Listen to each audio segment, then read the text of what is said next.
I want to address the younger Dryas boundary and the so-called black mat found there, a thin strata of dark material, a thin strata of dark material at the Clovis level, which is the same as the younger Dryas level, approximately 13,000 years ago. Perhaps it was 12,800 or 12,700, but approximately 13,000 years ago.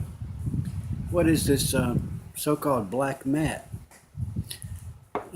I submit that it's topsoil because for 1,000 years the earth was pleasant, almost as warm as it is today, and what was formerly tundra began to turn into grassland, and this grass grew for 1,000 years. It created topsoil, but then suddenly the weather turned cold, abruptly and extremely cold.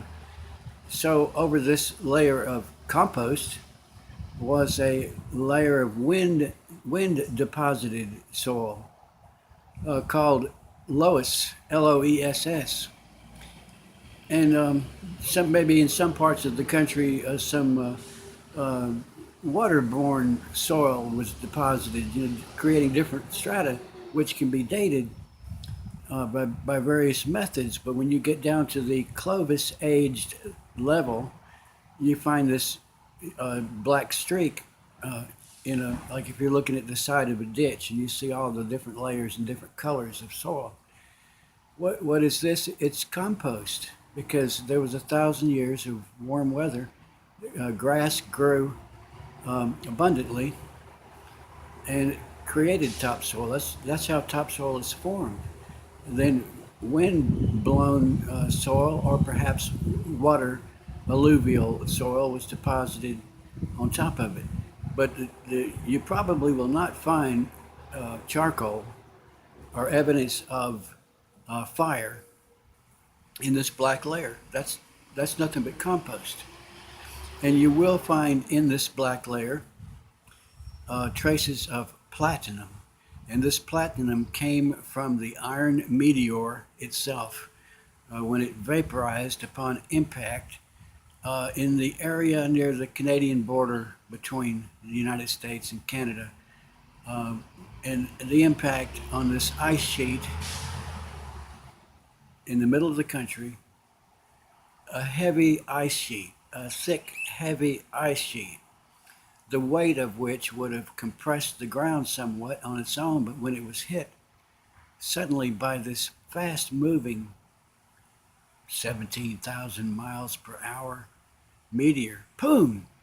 Well, the ice, the weight of the ice being suddenly smacked by this meteor caused the Earth's crust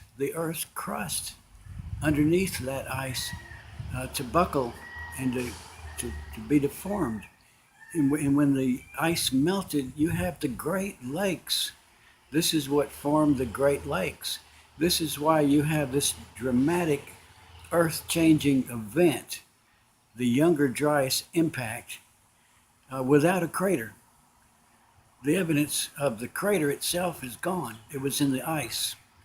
But there is evidence of the so-called Carolina bays in the Nebraska rainwater basins. These are the secondary impacts of the ejecta that came out of the primary crater.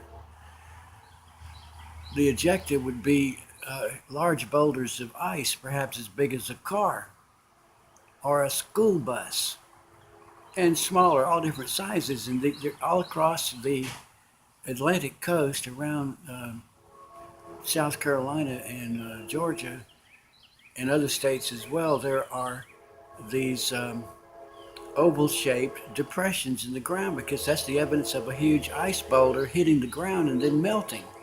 Hello.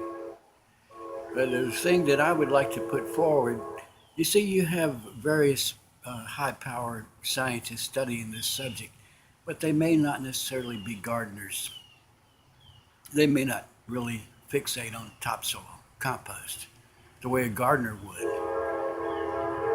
This layer is compost, And you've been staring at the Great Lakes all these many years, oblivious to the fact that they were created at a point in time. That's what I would like to put forth as my addition to the great work done by dozens of scientists in all fields exploring the younger Dryas impact.